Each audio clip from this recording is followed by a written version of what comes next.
Hi guys! Mang-harvest tayo ng mga gulay. Ang dami na ng bunga ang aking okra, oh. Mga malalaki na naman. Sus, kay laki na naman ang mga bunga nila, oh.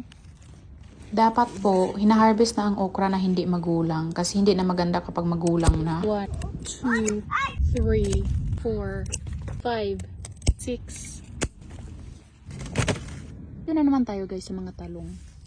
Oh, madami din ang mga bunga ng mga talong ko, oh. Hanggang doon sa ilalim. Tapos dyan, mga malalaki. Isa doon sa ilalim, malaki. 1, 2, 3, 4. Yes, baby. 5. 6. This is very big. Agay, katig. Ah. Oh, no, no, no! Ow! Hala, nautod ang isa. Oh. Eggplant. And then, sitaw. Mang-harvest din tayo ng sitaw. At ito na naman lahat ang ating nakuha. Cucumber na naman ang ating ha-harvestin.